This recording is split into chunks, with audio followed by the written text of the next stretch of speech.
الحمد للہ وکفا والصلاة والسلام علی عباده الذین اصطفى خصوصا علی افضلهم وخاتم النبیین محمد الامین وعلی آلہ وصحبہ اجمعین اما بعد فقد قال اللہ تبارک وتعالی کما ورد فی سورة المنافقون اعوذ باللہ من الشیطان الرجیم بسم اللہ الرحمن الرحیم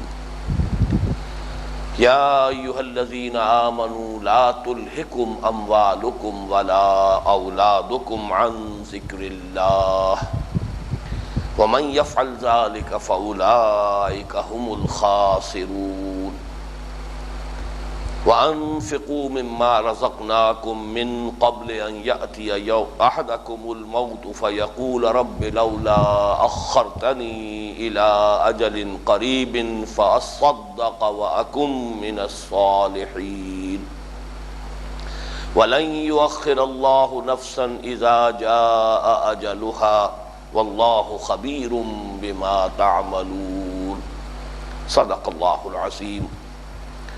رب اشرح لي صدری ویسر لي امری واحلل عقدۃ من لسانی یفقہوا قولی اللہم ربنا الہمنا رشدنا واعذنا من شرور انفسنا اللہم ارنا الحق حقا وارزقنا اتباعہ وارنا الباطل باطلا وارزقنا اجتنابہ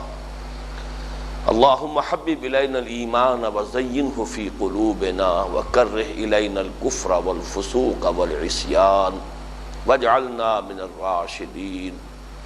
اللہم طہر قلوبنا من النفاق واعمالنا من الرياء والسنتنا من الکذب واعیننا من الخیانہ فإنک تعلم خائنۃ الاعین وما تخفی الصدور آمین یا رب العالمین۔ اگرچہ ابھی میں نے سورہ منافقون کے دوسرے پورے رکوع کی تلاوت کی ہے جو 3 آیات پر مشتمل ہے، لیکن اس نشست میں ہماری گفتگو صرف پہلی آیت تک محدود رہے گی۔ یہ بات بار بار عرض کی جا چکی ہے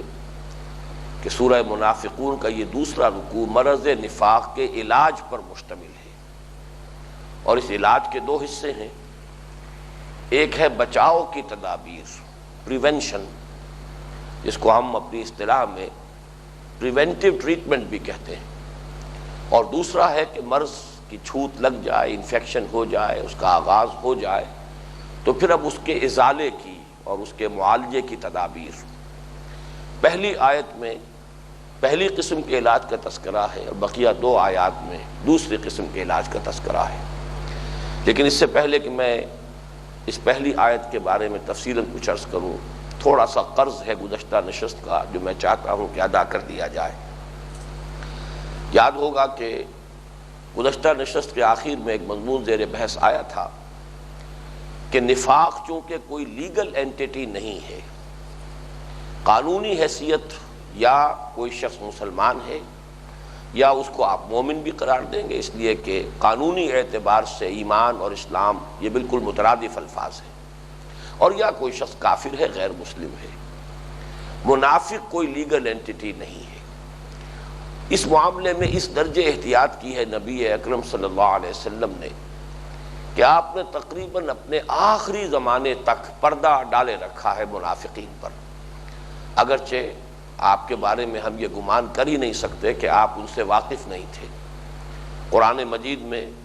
سورہ محمد میں تذکرہ موجود ہے، اور وہ سورہ مبارکہ جو ہے غزوہ بدر سے بھی قبل نازل ہوئی ہے کہ اے نبی آپ ان کو پہچان لیں گے، فی لحن القول، ان کے گفتگو کے انداز سے بھی آپ ان کو پہچان سکتے ہیں،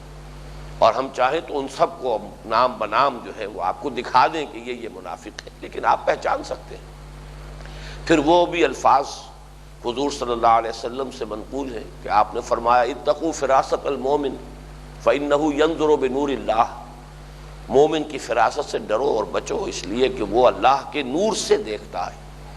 تو ظاہر بات ہے کہ یہ معاملہ خود نبی اکرم صلی اللہ علیہ وسلم کے لیے تو اپنے منطقی انتہا پر تھا۔ کیسے ممکن تھا کہ کسی کا نفاق آپ کی نگاہوں سے چھپا رہ گیا ہو؟ لیکن آپ نے پردہ ڈالے رکھا ہے، یہاں تک کہ رئیس المنافقین عبداللہ ابن ابی کی موت تک بھی یہ پردہ جو ہے جوں کا تو برقرار رہا ہے، اور آپ نے اس کی نماز جنازہ بھی پڑھی ہے، یہاں تک کہ جیسے کہ گزشتہ نشست میں نے عرض کیا تھا کہ اس کے جو بیٹے تھے حضرت عبداللہ ابن ابی ابن سلول، وہ چونکہ مومن مخلص تھے، ان کا معاملہ یہ ہے کہ وہ تلوار سونت کر کھڑے ہو گئے تھے غزوہ بنی المستلق سے واپسی پر کہ میں نہیں داخل ہونے دوں گا مدینے میں جب تک کہ اللہ کے رسول صلی اللہ علیہ وسلم آپ کے بارے میں اجازت نہ دے، اس لیے کہ آپ نے یہ کہا تھا کہ لَيُخْرِجَنَّ الْأَعَزُّ مِنْهَا الْأَذَلَّ، تو عزت والے تو اللہ کے رسول ہیں نہ کہ آپ، اور اس پر اس نے واویلا بھی کیا۔ تو جس درجے ان کا خلوص ایمان ہے وہ اس واقعے سے ثابت ہے، لیکن بہرحال محبت کا معاملہ ہے، باپ کے ساتھ جو بھی ایک محبت تھی طبعی، اس کے نتیجے میں جب انتقال ہوا عبداللہ ابن ابی کا تو وہ حاضر ہو گئے حضور کی خدمت میں اور سوال کیا کہ آپ اپنا کرتا عنایت کر دیں تاکہ میں اپنے والد کو کفن دوں اس کرتے کا، اور حضور صلی اللہ علیہ وسلم نے اپنا کرتا عنایت کر دیا۔ حضرت عمر رضی اللہ تعالیٰ عنہ اس وقت روکتے بھی رہے کہ حضور آپ کیا کر رہے ہیں، یہ منافق اور بلکہ رئیس المنافقین، اسے آپ اپنا کرتا دے رہے ہیں۔ تو حضور نے فرمایا کہ عمر میرا کرتا اس سے اللہ کی پکڑ، اللہ کے عذاب سے بچا نہیں سکے گا، لیکن جہاں تک آپ کی اپنی طبع مبارک کے اندر مروت اور شرافت اور نرمی تھی، اس کا جو ہے پورا مظاہرہ اس ایک واقعے سے بھی سامنے آ جاتا ہے۔ لیکن جہاں تک میں سمجھ پایا ہوں، وہ روایت تو جو میں نے کل آپ کو سنائی ہے وہ چونکہ میرے علم میں پہلی مرتبہ آئی ہے، اور یہ بات میں نے بارہ عرض کی ہے کہ احادیث نبویہ کا معاملہ جو ہے وہ اس اعتبار سے بڑا مشکل ہے کہ اس کا ذخیرہ بہت وسیع ہے۔ اب کوئی شخص صحیحین کا مطالعہ کر لے، صحاح ستہ کا مطالعہ کر لے، لیکن اس سے آگے نہ معلوم اور کتنا ذخیرہ موجود ہے، نہ صرف یہ کہ احادیث کے مجموعے اور ہیں بلکہ سیرت کی جو کتابیں ہیں، اب ابن ہشام ہے، اسحاق ہے، واقدی ہے، اب ان سب کے اندر روایات موجود ہیں۔ بہرحال یہ روایت جو میں کل آپ کو بتا چکا ہوں، یہ حافظ بیہقی نے جس کو روایت کیا ہے اس سے معلوم ہوتا ہے کہ ایک مرحلے پر حضور نے کچھ منافقوں کا پردہ چاک کیا اور آپ نے مسجد میں خطبہ دیتے ہوئے فرمایا کہ مسلمانوں تمہارے اندر منافق ہیں، اور میں جس جس کا نام پکارتا جاؤں وہ کھڑے ہوتے جائیں۔ آپ نے 36 افراد کے نام لیے، وہ کھڑے ہو گئے۔ ایک اور روایت میں اب وہ تفاصیل نہیں آتی ہیں اصل میں، جو یہ مختلف روایات آتی ہیں، ایک تو یہ کہ یہ یقین کے ساتھ معلوم نہیں ہوتا کہ یہ واقعہ کب پیش آیا، میرا جہاں تک گمان ہے وہ یہ ہے کہ یہ واقعہ غزوہ تبوک کے بعد ہی پیش آیا ہوگا، واللہ عالم، یقین کے ساتھ کچھ نہیں کہا جا سکتا۔ ایک روایت میں یہ تفصیل بھی ہے کہ آپ نے انہیں مسجد سے نکل جانے کا حکم دیا، یہ مسجد سے نکل جاؤ، اور ایک میں یہ ہے کہ یہیں پر بات ختم ہو جاتی ہے کہ ان کو کھڑا کر کے حضور نے گویا کہ ان کی نشاندہی کر دی، اور پھر یہ بھی الفاظ جو میں نے کل آپ کو سنائے تھے کہ ان فیکم یا ان منکم منافقین، اب اس میں بھی دونوں امکانات موجود ہیں، یا تو انہی 36 کو کھڑا کر کے آپ نے مخاطب کر کے فرمایا ہے کہ تم میں سے منافق موجود ہیں، تمہارے اندر کچھ منافق بھی ہیں۔ اگر یہ تعویل کی جائے گی تو اس کے معنی یہ ہے کہ اب بھی آپ نے پردہ کسی درجے میں برقرار رکھا ہے کہ پورے 36 کے 36 کو منافق قرار نہیں دیا ہے، بلکہ یہ کہ تم میں منافق موجود ہیں، گویا کہ ایک طرح سے ایک تھوڑی تعداد کے اندر ان کو محصور کر دیا ہے، لیکن یہ کہ تعین نہیں کیا ہے۔ اور ایک اس کی تعویل یہ جو میں کل عرض کر چکا ہوں کہ ان کو نکالنے کے بعد آپ نے فرمایا کہ مسلمانوں یہ نہ سمجھنا کہ یہی 36 منافق تھے، بلکہ یہ کہ تمہارے مابین اور بھی منافق ہیں، فصل اللہ العافیہ، تو اللہ سے عافیت طلب کرو اور اس مرض سے اپنے آپ کو بچانے کی کوشش کرو، کسی کو چھوت لگ گئی ہو تو اس کے علاج کی فکر کریں۔ یہ چند باتیں ہیں جو میں چاہتا تھا، اور آخر میں پھر میں نے جو حضرت حذیفہ کا قول نقل کیا تھا، یہ بھی جیسا کہ میں بارہ عرض کر چکا ہوں، صحابہ کے جو اقوال ہیں ان کو ہم اثر کہتے ہیں، آثار اس کی جمع ہے۔ حضور سے جو قول یا عمل یا تقریر منقول ہے وہ خبر ہے، اس کی جمع اخبار ہے۔ اخبار اور آثار دونوں کو جمع کر کے حدیث کہا جاتا ہے، تو گویا کہ یہ بھی حدیث ہے، اگرچہ یہ خبر نہیں ہے، اثر ہے، لیکن روایت اس کو کیا ہے امام بخاری رحمۃ اللہ علیہ نے، اس اعتبار سے سند کے اعتبار سے درجہ اس کا بہت قوی ہے۔ وعن حذیفہ رضی اللہ تعالی عنہ قال، روایت کیا گیا حضرت حذیفہ سے کہ انہوں نے فرمایا انما النفاق کان علی عہد رسول اللہ صلی اللہ علیہ وسلم، نفاق کا معاملہ صرف عہد نبوی میں تھا، فاما الیوم فإنما هو کفر او الایمان۔ اب حضور کے انتقال کے بعد اب صورتحال جو ہے وہ دو میں سے ایک ہی شمار کی جائے گی، یا کفر ہے یا ایمان ہے۔ اس کی جو توجیہ ہے وہ میں نے کل عرض کر دی تھی، اسی کو دوبارہ آپ کے سامنے رکھنا چاہتا ہوں کہ اس کا یہ مطلب نہیں ہے کہ مرض نفاق ختم ہو گیا، یہ تو مرض ہمیشہ برقرار رہے گا۔ اور یہ خاص طور پر جو ابتدا میں نے تمہیدی مباحث آپ کے سامنے رکھے تھے تو میں نے عرض کیا تھا، اصل میں مرض نفاق آتا اس وقت ہے جب اقامت دین کی کسی جد و جہد کے لیے کوئی شخص اپنے آپ کو کمٹ کر دے، اور کمٹمنٹ کے بعد جب یہ دیکھے کہ یہاں تو قدم قدم پر آزمائشیں آ رہی ہیں، یہاں تو بڑے سخت مطالبات ہیں، تقاضے جو ہیں سخت سے سخت تر ہوتے چلے جا رہے ہیں، نظم کا تقاضا ہے، سموتعات کے تقاضے ہیں، انفاق مال کے تقاضے ہیں، جان ہتھیلی پر رکھ کر نکلنے کا جو مطالبہ کیا جا رہا ہے، تب اس کی وجہ سے پسپائی اختیار کرتا ہے انسان، تو اصل میں مرض نفاق پیدا ہوتا ہے۔ ورنہ دوسرے مرض ہیں، زندقہ ہے، الحاد ہے، معصیت ہے، فسق ہے، فجور ہے، مختلف امراض ہیں۔ جیسا کہ میں نے عرض کیا تھا کہ جہاں کینسر بھی ایک مرض ہے، ٹی بی بھی ایک مرض ہے، تو مختلف امراض ہیں، لیکن مرض نفاق کا تعلق جو ہے وہ اصل میں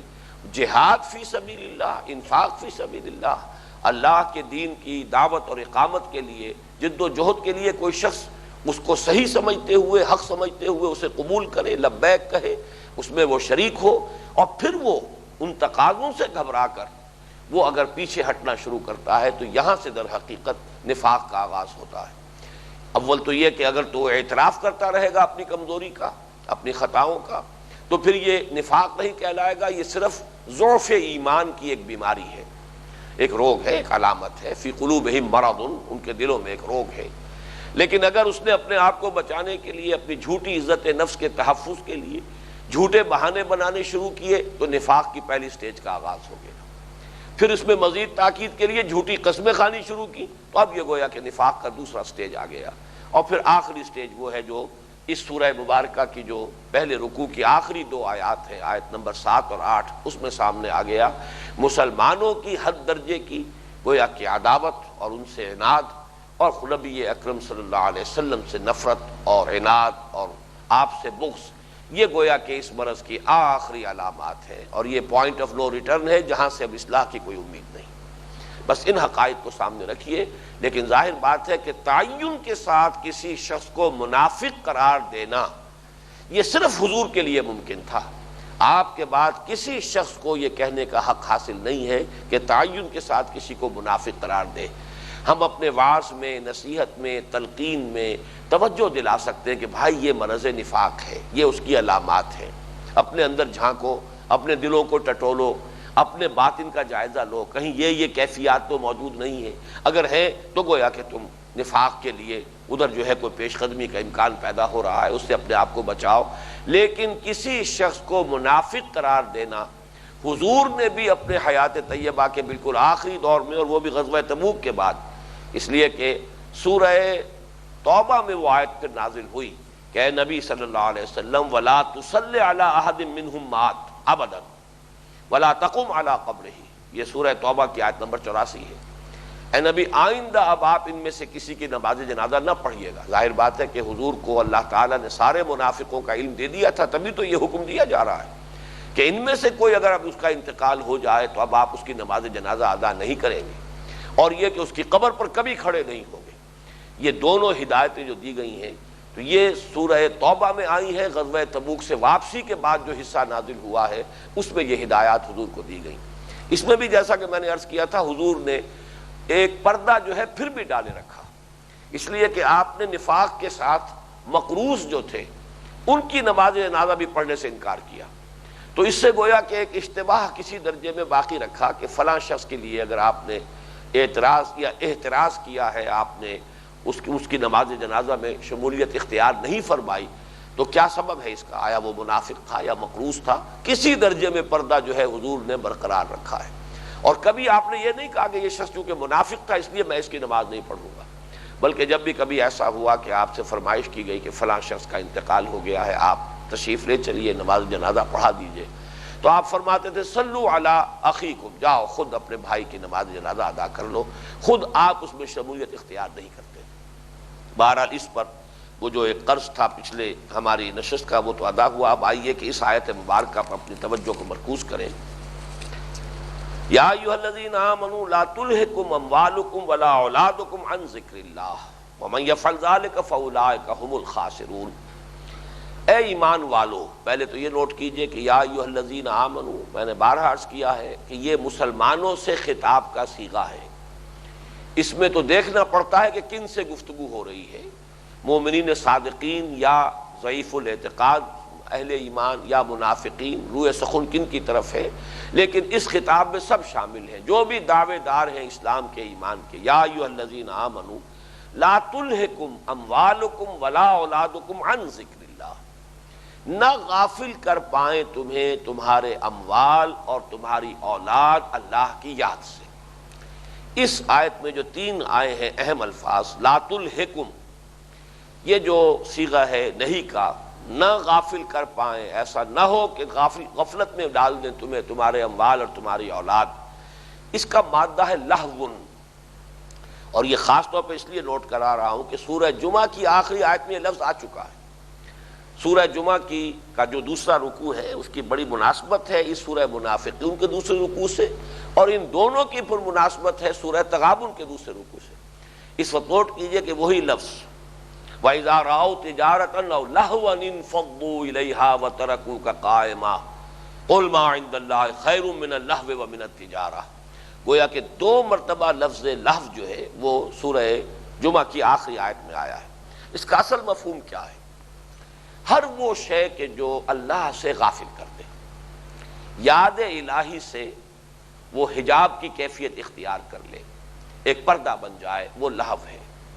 اس میں کوئی کھیل بھی ہو سکتا ہے، کوئی تماشا بھی ہو سکتا ہے، کوئی عیاشی بھی ہو سکتی ہے، محض تجارت بھی ہو سکتی ہے، محض دنیاوی مصروفیات بھی ہو سکتی ہیں. لیکن جو چیز بھی ایک طرح کی غفلت کا پردہ جو ہے انسان کے دل کے اوپر طاری کر دے وہ لہو ہے. میں نے آج جائزہ لیا تو قرآن مجید میں 10 مرتبہ یہ لفظ آیا ہے. 6 مرتبہ لعب کے ساتھ آیا. وَمَا الْحَيَاةُ الدُّنْيَا إِلَّا لَهْوٌ وَلَعِبٌ، نہیں ہے دنیا کی زندگی مگر بس غافل کرنے والی شے اور کھیل کود کی شے. تو لہو و لعب کی جو اصطلاح ہے یا لعب اور لہو جو ہے یہ 6 مرتبہ. 2 مرتبہ سورہ جمعہ میں یہ لفظ آ چکا ہے تجارت کے ساتھ. اب تجارت جو ہے اس میں بھی انسان کی مشغولیت ہوتی ہے، مصروفیت ہوتی ہے، تو وہ مشغولیت جو ہے دنیا کی وہ بھی چونکہ ایک طرح کا حجاب بن جاتی ہے. اس وقت بھی انسان کے اوپر کوئی تھوڑا سا پردہ جو ہے اس کے دل پر آ جاتا ہے. لہذا لہو کو تجارت کے ساتھ بریکٹ کیا ہے. 1 مرتبہ سورہ لقمان میں یہ لفظ آیا ہے لہو الحدیث، یعنی گپ شپ ہے یا اور ایسی باتیں ہیں کہ جس میں انسان پڑھ کر رقص و سرود کی محفل ہے، اس میں مبتلا ہو کر اللہ سے غافل ہو جائے اور وہ حجاب بن جائے انسان کے لیے اللہ کی یاد سے. اور ایک جگہ پر آیا ہے یہ لفظ سورہ انبیاء میں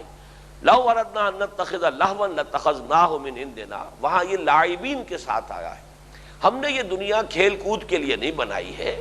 دیکھو اگر ہمیں کوئی کھیل تماشا ہی اپنے لیے اختیار کرنا ہوتا تو ہم اپنے پاس کوئی کھیل جو ہے ایجاد کر لیتے. یہ دنیا جو ہم نے بنائی ہے یہ لہو کے لیے، یہ لعب کے لیے نہیں بنائی ہے. جیسا کہ میں نے بار عرض کیا ایمان کے مباحث میں کہ یہ بھی ایک تصور ہے خاص طور پہ ہندو فلسفے میں کہ یہ رام کی لیلا ہے،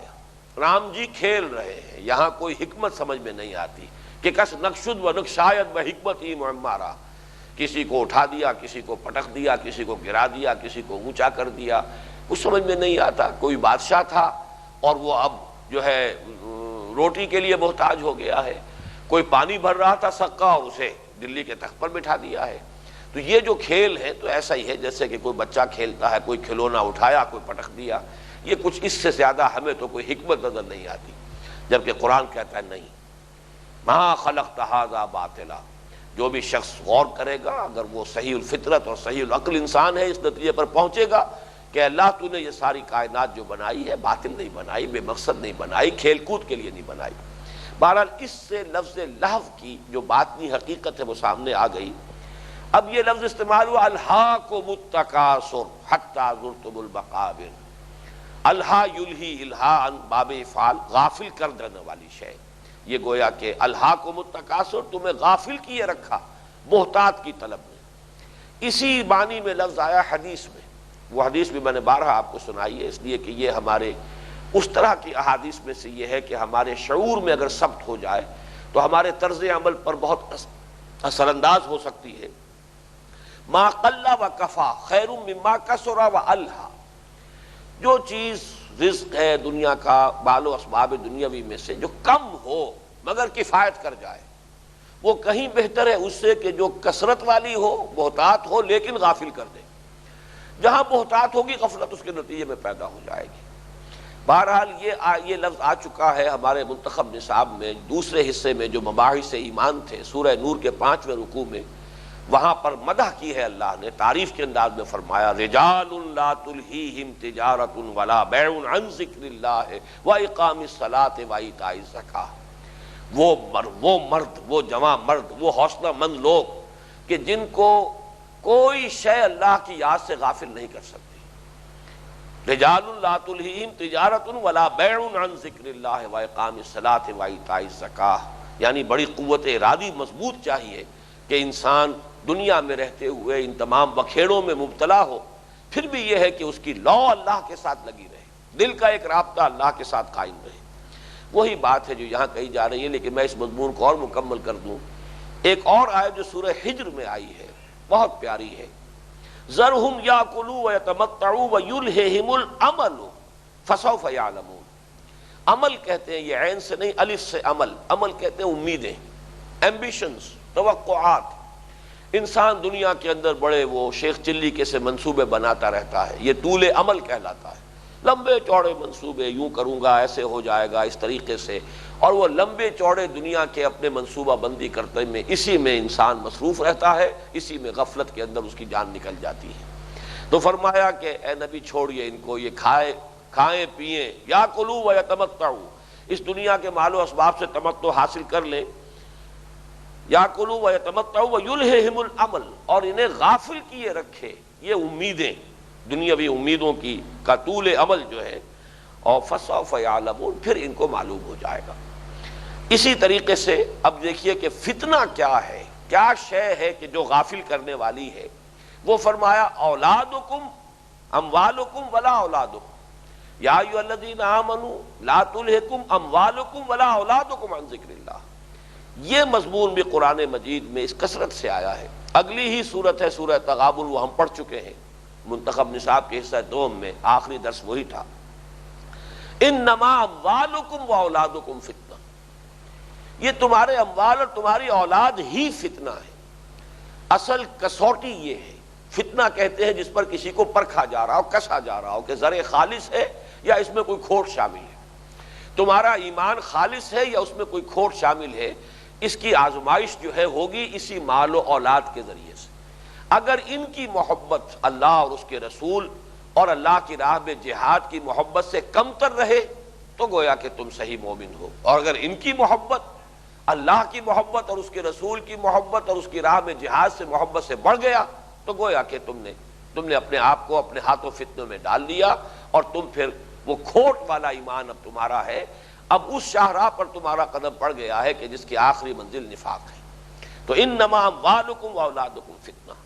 اور جیسا کہ میں نے بارہ عرض کیا ہے کہ اہم مضامین قرآن میں 2 جگہ ضرور آتے ہیں. چنانچہ یہ سورہ انفال میں بھی فرمایا گیا، آیت نمبر 28 ہے وَاعْلَمُوا أَنَّمَا أَمْوَالُكُمْ وَأَوْلَادُكُمْ فِتْنَةٌ وَأَنَّ اللَّهَ عِندَهُ أَجْرٌ عَظِيمٌ. جان لو اچھی طرح تمہارے یہ اموال اور اولاد ہی تمہارے لیے فتنہ ہے، یہی کسوٹی ہے، یہی آزمائش کا ذریعہ ہے.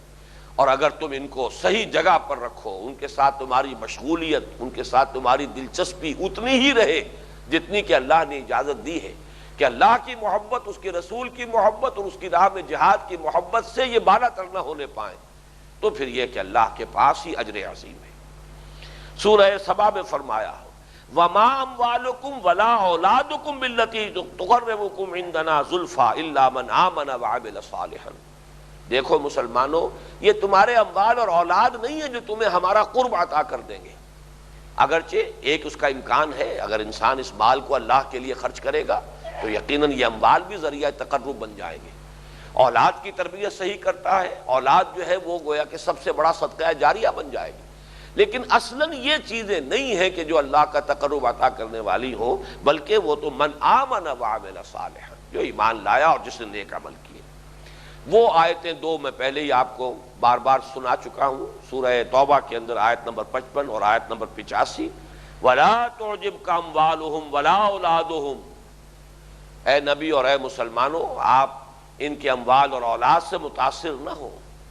یہ تو در حقیقت انما یرید اللہ ان یعذبہم بہا فی الحیات الدنیا وتزہق انفسہم وہم کافرون، یہ تو در حقیقت اللہ تعالیٰ نے کثرت کے ساتھ یہ چیزیں انہیں اس لیے دی ہیں کہ دنیا میں بھی یہی چیزیں ان کے لیے سوہان روح بنے، عذاب کا ذریعہ بنے، اور ان کی جانیں نکلیں، انہی میں مشغول رہیں، ہوش آنے ہی نہ پائے، انہی میں مصروف و مشغول رہیں، اور اسی طریقے سے ان کی جانیں نکلیں اور وہ کفر ہی کی حالت میں مرے۔ یہ ہے در حقیقت اللہ کا فیصلہ۔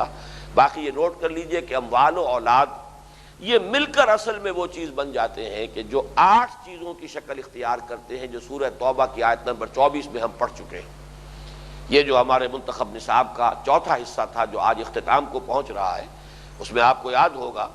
کہ یہ آیت مبارکہ ابتدا ہی میں آئی تھی، سورہ صف کے ساتھ ہی ہم نے اس کا مطالعہ کیا تھا۔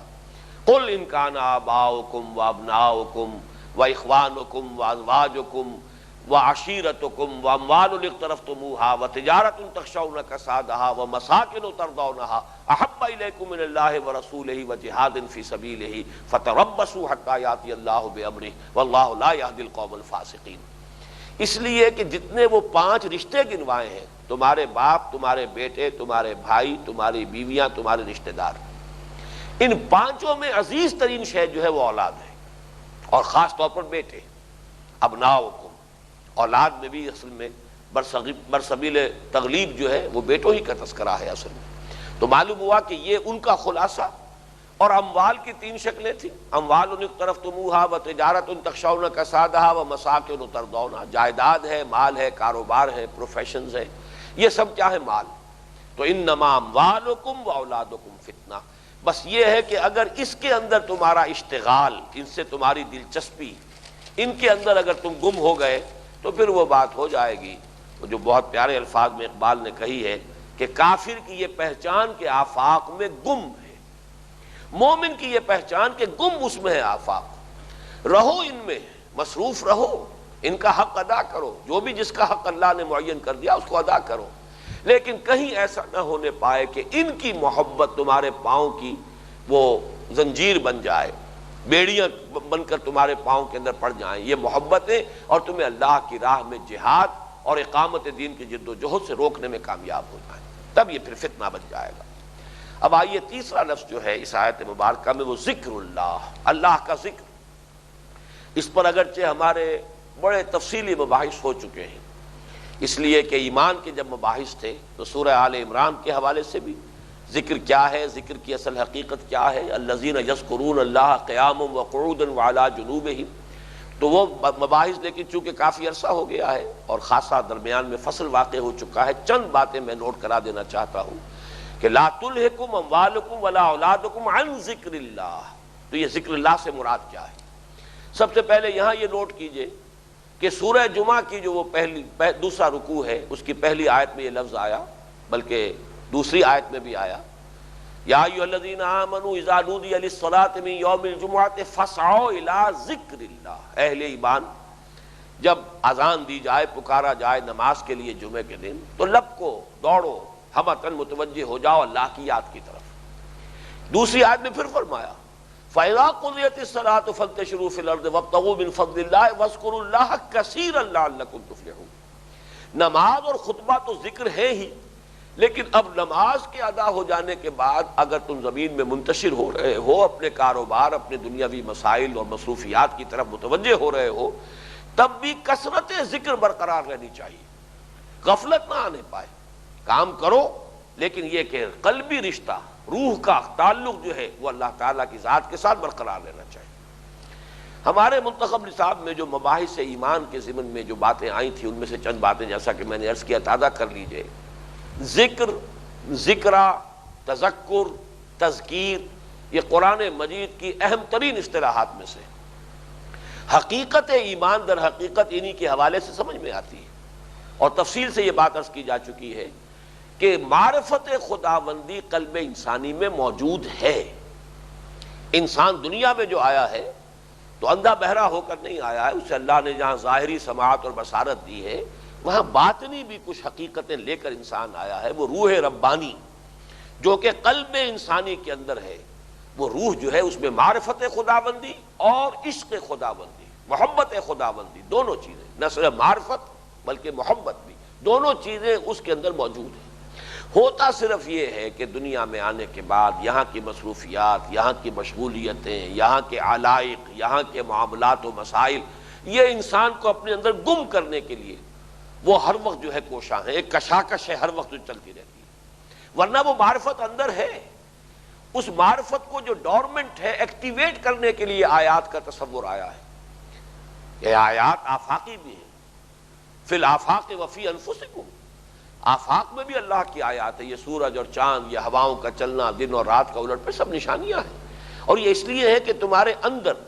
جو وہ پوٹینشیل معرفت موجود ہے اللہ کی، جو ڈورمنٹ جو کانشسنس ہے اس کو ایکٹیویٹ کرے۔ اسی طریقے سے آیات قرآنیہ ہیں، یہ بھی اس لیے نازل کی گئی ہیں تاکہ تمہارے اندر کی وہ خابیدہ جو شعور ہے تمہارا، اللہ کی معرفت جو خابیدہ ہے اسے بیدار کر دے۔ تو اصل میں تو اندر ہے، اسی لیے تذکر کا لفظ ہے، چیتا آ جانا، یاد آ جانا، اس لیے کہ تمہارے اپنے ذہن کے اندر جیسے کسی شے کی کوئی علم موجود تھا لیکن کہیں وہ آپ کی یادداشت کے ذخیرے میں، محافظ خانے میں کہیں بہت گہرائی میں اتر گئی تھی فائل، اچانک کوئی بات، کسی کا حوالہ آیا، کوئی شے کہ جس کا اس کے ساتھ تعلق تھا، کوئی ایسوسیشنز تھی، اس کے حوالے سے وہ بات ایک دم یاد آ گئی، تو یہ تذکر ہے۔ لیکن یہ کہ دنیا میں رہتے ہوئے انسان کو اس تذکر کی کیفیت کو برقرار رکھنے کے لیے مسلسل محنت کرنی پڑے گی، اس لیے کہ کشاکش ہے، دنیا اپنی طرف کھینچ رہی ہے، اس کے مسائل اپنے اندر گم کرنا چاہتے ہیں، آپ کو غافل کر دینا چاہتے ہیں دنیا سے، جیسا کہ اس آیت میں لا تلہکم اموالکم ولا اولادکم، دیکھنا یہ مال اور یہ اولاد تمہیں غافل نہ کرنے پائے، اس لیے کہ ان کی ہمتن کوشش یہ ہے، وہی پھر شعر یاد آ رہا ہے کہ ایمان مجھے روکے ہے تو کھینچے ہے مجھے کفر، کعبہ میرے پیچھے ہے کلیسا میرے آگے۔ یہ تو گویا کہ ہر لحظہ کشاکش ہے انسان کی زندگی میں، دنیا اپنی طرف کھینچ رہی ہے اور یہی در حقیقت حجاب بن جاتی ہے۔ سورہ کہف کا مرکزی مضمون یہی ہے، انا جعلنا ما علی الارض زینۃ لہا لنبلوہم ایہم احسن عملا، یہ دنیا اور جو کچھ اس میں ہے اس کو ہم نے اس کا سنگھار بنا دیا، زیبائش اور آرائش بنا دیا تاکہ ہم امتحان لیں کہ کون ہے لوگ جو ہمارے ہی محب اور ہمارے ہی عاشق بنے رہتے ہیں اور دنیا کی طرف جو ہے صرف بقدر ضرورت اور وہ بھی حلال کے اندر اندر التفات کرتے ہیں، اور کون وہ ہے کہ جو اس عروس ہزار دامات کے عشق کے اندر مبتلا ہو کر اور ہمیں بھول جاتے ہیں، ہم سے اپنا تعلق منقطع کر لیتے ہیں، ہماری طرف پیچھ کر دیتے ہیں، اور یہ کہ ساری توجہ جو ہے جو دنیا کی طرف ہو جاتی ہے۔ تو یہ جو کشاکش مستقل ہے، اس کے لیے میں نے بلکہ آج الفاظ نوٹ کیے تھے کہ کانسٹنٹ اور کانشس سٹرگل کی ضرورت ہے۔ جب تک یہ محنت مسلسل نہیں رہے گی کہ اللہ کو یاد رکھو، وہ اللہ سے ذہول ہو جائے گا، نسیان طاری ہو جائے گا، جس کو کہا گیا ہے وَلَا تَكُونُوا كَالَّذِينَ نَسُوا اللَّهَ فَأَنسَاهُمْ أَنفُسَهُمْ، ان لوگوں کے مانند نہ ہو جانا جنہوں نے اللہ کو بھلا دیا، تو اللہ نے انہیں اپنے آپ سے غافل کر دیا، پھر انسان اپنے آپ کو صرف ایک حیوان سمجھے گا اور حیوان سے زیادہ نہیں رہے گا۔ أُولَٰئِكَ كَالْأَنْعَامِ بَلْ هُمْ أَضَلُّ، وہ واقعتاً حیوانوں ہی کے اور چوپایوں کی سطح پر زندگی گزاریں گے، بلکہ ان سے بھی گئے گزرے ہو جائیں گے اگر اللہ کی یاد مستحضر نہیں رہتی۔ اور ذکر کا اصل مفہوم یہی ہے، استحضار اللہ فی القلب، اللہ کو ہر وقت دل میں موجود رکھنا، یہ ہے ذکر۔ اس میں جو تیسری بات میں نے بارہا عرض کی ہے اور وہ یہ ہے کہ ہمارے ہاں جیسے کہ مختلف تصورات کے اندر انحطاط اور زوال آیا ہے، تو ذکر اور ذریعہ ذکر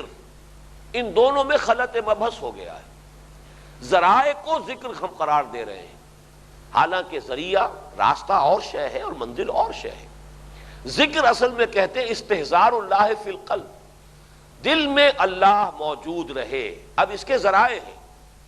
ان ذرائع میں سب سے بڑا ذریعہ قرآن مجید، تلاوت قرآن، چنانچہ وہ حدیث بارہا میں نے آپ کو سنائی ہے، اس کتابچے میں بھی موجود ہے مسلمانوں پر قرآن مجید کے حقوق۔ حضور نے فرمایا ان هذه القلوب لتصدع كما يصدع الحديد اذا اصابه الماء، ان دلوں کے اوپر زنگ آ جایا کرتا ہے جیسے کہ لوہے پر زنگ آ جاتا ہے اگر اس پر پانی پڑتا رہے۔ سوال کیا گیا فما جلاؤها یا رسول اللہ، اے اللہ کے رسول پھر یہ فرمائیے لوہے پر زنگ آ جاتا ہے، ہماری تلواریں زنگ آلود ہو جاتی ہیں، ہم سیکل کرتے ہیں، پالش کرتے ہیں، پھر چمک اٹھتی ہیں، تو اس کا اگر دلوں پر زنگ آتا ہے جیسا کہ آپ نے فرمایا تو اس کا کوئی پالش ہے، کوئی اس کا سیکل ہے؟ فرمایا ہاں ہے۔ فما جلاؤہا یا رسول اللہ، اللہ کے رسول کیا جلا ہے اس کا؟ فرمایا کثرت ذکر الموت و تلاوت القرآن، دو چیزیں کثرت کے ساتھ ہوں، موت کو یاد رکھو کثرت کے ساتھ کہ یہاں رہنا نہیں ہے، جانا ہے۔ گویا کہ دنیا کی کشش اس سے کم ہوگی کہ یہ میرا مستقل جائے قرار نہیں ہے، یہ تو عارضی قیام گاہ ہے، یہ تو صرف سفر ہے، کل فی الدنیا کانک غریب و عابر السبیل، تاکہ وہ دنیا کی کشش کم ہو۔ اور دوسری طرف ذکر القرآن، کثرت سے قرآن مجید جو ہے تلاوت القرآن کی کثرت کی جائے، یہ گویا کہ اس کا پالش ہے، یہ اس کا سیکل ہے۔ قرآن نے بھی کہا ہے کہ کلا بل ران علی قلوبہم ما کانوا یکسبون، انسان معصیت کرتا ہے، گناہ کا صدور ہوتا ہے تو دل کے اوپر زنگ آتا ہے، ان کے دلوں پر زنگ آ گیا ہے۔ وہی زنگ ہے جسے حضور فرما رہے ہیں ان ھذہ القلوب لتصدع کما یصدع الحدید اذا اصابہ الماء، خود حضور فرماتے انہ لا یغان علی قلبی۔ وہ جو یہ حدیثیں میں آپ کو سنا چکا، حضرت حنظلہ انہیں یہ محسوس ہوا تھا نا کہ میں گھر بار میں آتا ہوں تو یہاں کی مصروفیتیں، مشغولیتیں، بچوں کی محبت، اہل و عیال کے ساتھ جو بھی انسان مشغول ہوتا ہے تو اس سے قلب کی وہ کیفیت نہیں رہتی کہ جو حضور کی محفل میں ہوتی۔ حضور فرماتے انہ لا یغان علی قلبی، میرے اپنے دل پر بھی کبھی کبھی کوئی حجاب سا آ جاتا ہے، لہذا اس کے لیے پھر ذکر کی ضرورت ہے۔ یہ ذکر جو ہے سب سے بڑا ذکر قرآن، تلاوت القرآن، جیسا کہ ابھی حدیث کے سامنے آ چکا۔ نمبر دو، اور اس کے خاص طور پہ توجہ کرنے کی ضرورت ہے کہ اقم الصلاۃ لذکری، خود نماز کو ذکر نہیں کہا ہے، قائم کرو نماز کو میری یاد کے لیے۔ اس آیت کے حوالے سے زیادہ وضاحت کے ساتھ بات سامنے آ سکتی ہے کہ ایک ذریعہ ہے ذکر کا اور ایک ہے ذکر۔ اقم الصلاۃ لذکری، قائم کرو نماز کو میری یاد کے لیے۔ اصل ذکر کیا ہے؟ استحضار اللہ فی القلب، لیکن نماز اس کا سب سے جامع طریقہ ہے۔ قرآن مجید میں نے کہا ہے کہ وہ تو ہے مجسم ذکر، لیکن سب سے جامع طریقہ ذکر کا نماز کیوں ہے؟ اس میں ذکر قولی بھی ہے، ذکر عملی بھی ہے۔ اس میں آپ جب کھڑے ہوتے ہیں دست بستہ اور جھک کر، یہ گویا کہ آپ نے اللہ تعالیٰ کا استحضار آپ کو ہے کہ آپ اس وقت اللہ کے حضور میں کھڑے ہیں، عمل سے بھی اس کا اظہار ہو رہا ہے۔ پھر آپ رکوع کرتے ہیں، اس میں بھی اظہار ہو رہا ہے کہ آپ جھکے ہیں اللہ کے سامنے، اور پھر جب سجدے میں گر جاتے ہیں تو گویا کہ آخری درجے میں جب پیشانی جو ہے زمین پر ٹکا دی ہے، اور حدیث میں آتا ہے کہ یوں سمجھا کرو جب تم سجدے میں اپنی پیشانی زمین پر رکھو کہ گویا کہ تم نے اپنے پروردگار کے قدموں میں سر رکھ دیا ہے۔ یہاں عجز اور تذلل اور اخبات اپنی انتہا کو پہنچ جاتا ہے، اسی لیے فرمایا کہ جو اقرب ہوتا ہے بندہ اپنے رب سے وہ سجدے کی حالت میں، اقرب ما یکون العبد الی الرب فی السجود، پروردگار سے قریب ترین جو انسان ہوتا سجدے میں۔ تیسرے نمبر پر پھر ذکر کا ذریعہ اذکار مسنونہ اور ادعیہ معصورہ جو حضور سے منقول ہیں۔ زندگی کے مختلف کام کرتے ہوئے انسان جو دعائیں اور جو اذکار ہیں ان کا اگر التزام کرے تو گویا کہ کوئی اضافی وقت صرف نہیں ہوا، وہ بیٹھ کر کوئی خاص آسن جما کر اور کسی خاص انداز میں ذکر اور اس کی ضربیں لگانا، اس سے کہیں زیادہ مؤثر طریقہ وہ ہے جو حضور سے مسنون ہے۔ وہ طریقے تو مسنون نہیں ہیں، اور کوئی بھی ہمارے ہاں صوفیہ کا جو بھی کوئی مختلف طریقے ہیں اذکار کے، کوئی اس کے مدعی نہیں ہے کہ یہ مسنون ہے۔ یہ ان لوگوں نے اپنے تجربے سے ان کو تجویز کیا ہے، اس کے اندر افادیت محسوس ہوئی ہے، وہ ان کی اپنی حکمت ہے، ان کے اپنے جو ہے پریسکرپشنز ہیں، لیکن حضور سے ان کا ثبوت نہیں ہے۔ حضور سے جن چیزوں کا ثبوت ہے وہ ادعیہ معصور، آئینہ دیکھ رہے ہیں تو دعا ہے، بیت الخلاء میں داخل ہونے لگے ہیں تو دعا ہے، باہر نکل رہے ہیں تو دعا ہے، مسجد کے لیے گھر سے باہر قدم نکالا ہے تو دعا ہے، کپڑے پہنے ہیں تو دعا ہے، زندگی کا ہر کام کرتے ہو، یہاں تک کہ تعلق ظل و شے ہے تو دعا ہے، دعا ہر وقت۔ یہ اذکار مسنونہ جو ہے یہ گویا کہ دوام ذکر کی سب سے مؤثر شکل ہے۔ چوتھے درجے میں جیسا کہ میں نے بارہ عرض کیا ہے کہ کوئی حکیم الطبع انسان جو کوئی پرسنل پریسکرپشن دے کسی انسان کو، اور یہ حضور بھی کرتے تھے، مختلف جو آپ کچھ لوگوں کو تجویز کرتے تھے کہ تم یہ پڑھ لیا کرو، یہ کہا کرو،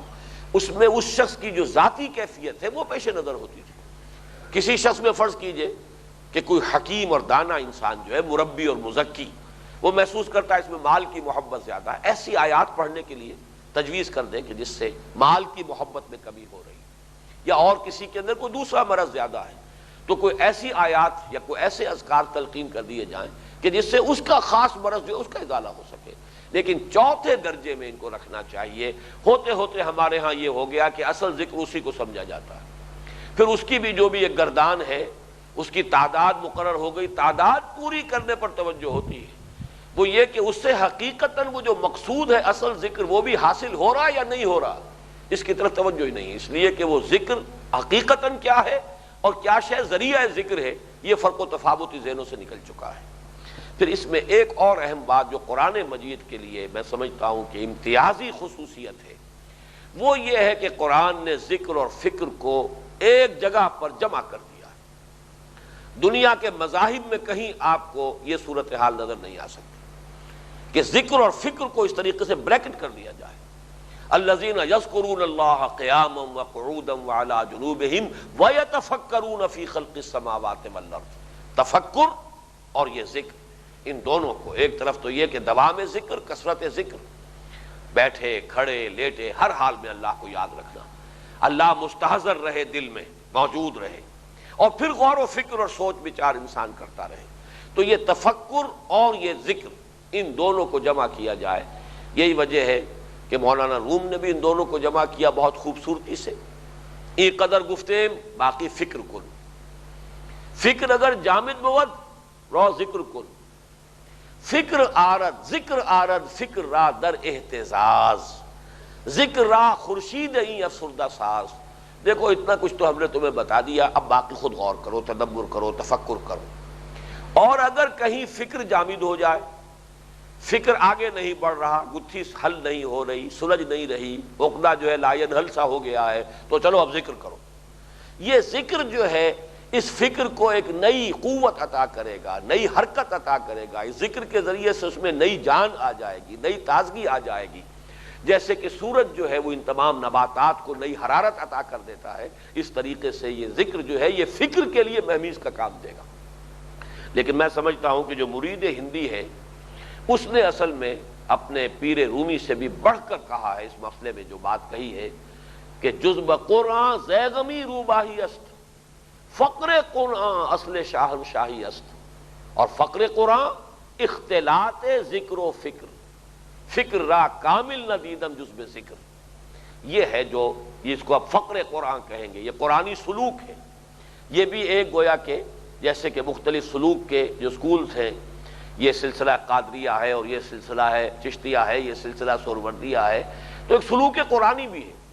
بلکہ شاید میں نے کبھی عرض کیا ہے سلوک محمدی بھی یہ لفظ استعمال کیا تھا سید احمد بریلوی رحمۃ اللہ علیہ نے. چونکہ وہ جب بیعت لیتے تھے لوگوں سے تو چاروں جو سلسلے ان میں بھی بیعت لے لیتے تھے، نقشبندیہ، قادریہ اور چشتیہ، سہروردیہ، چاروں. اس کے بعد کہ اب بیعت کرو سلسلہ محمدیہ میں. اور وہ سلسلہ محمدیہ کیا ہے؟ وہ ہے جہاد اور قتال. یہ باقی سلاسل جو ہے ان میں تو وہ ذکر ہے، اشغال ہیں، ان کے اپنے اپنے جو ہے اسباق ہیں، ان کے اپنے اپنے جو ہے مراحل اور مدارج ہیں. سلسلہ محمدیہ جو ہے اس کی شان ہے جہاد اور قتال. تو سلسلہ محمدیہ کا لفظ استعمال کیا انہوں نے. اسی طریقے سے سلوک قرآنی یا فقر قرآنی، فقر قرآن اختلاط ذکر و فکر، ذکر فکر را کامل نہ دیدم جز بے ذکر. یہ جو قرآنی سلوک ہے یہ ان دو چیزوں کے جمع ہونے سے وجود میں آتا ہے، اختلاط ذکر و فکر. ذکر بھی ہو، فکر بھی ہو. اور فکر کبھی کامل ہو ہی نہیں سکتا جب تک کہ ذکر ساتھ موجود نہ ہو. تو بات اگرچہ اصلاً تو وہی ہوئی کہ جو مولانا روم نے فرمائی تھی، لیکن یہ کہ اسے بہت ترقی دے کر اور اس کے اندر یقیناً جو ہے اس کی تکمیل کی ہے، اس میں شان جو ہے بہت بڑھ کر پیدا ہو گئی ہے. علامہ اقبال کے ان دو اشعار میں بہرحال یہ ذکر اگر ہے اور اس میں دوام ہے، استقلال ہے، اس میں مداومت ہے، تو نفاق کی انفیکشن نہیں ہو سکتی. اور اگر تم اس میں ناکام ہو گئے، لا تلہکم اموالکم ولا اولادکم عن ذکر اللہ ومن یفعل ذلک،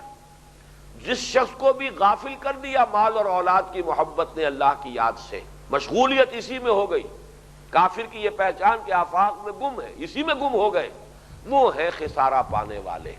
اور یہ خسارے کا لفظ جو ہے ہم پہلے درس میں پوری تفصیل سے دیکھ چکے ہیں. والعصر ان الانسان لفی خسر، یہ خسارہ چند روپوں کا، چند ٹکوں کا، چند ہزار کا یا چند لاکھ کا نہیں، پوری زندگی کا خسارہ ہے. خسرت دنیا والآخرہ، دنیا اور آخرت کا خسارہ ہے. اگر آپ غافل ہو گئے اللہ سے ان دو چیزوں کی وجہ سے، ان کی محبت کی وجہ سے، اگر آپ نفاق کے مرض سے بچنا چاہتے ہیں تو لا تلہکم اموالکم ولا اولادکم عن ذکر اللہ، اس کا اہتمام کیجئے کہ مال اور اولاد اور ان میں اشتغال اور مشغولیت اللہ کی یاد سے غافل نہ کر پائے۔ اللہم وفقنا لہذا۔ بارک اللہ لی ولکم فی القرآن العظیم ونفعنی وإیاکم بالآیات والذکر الحکیم۔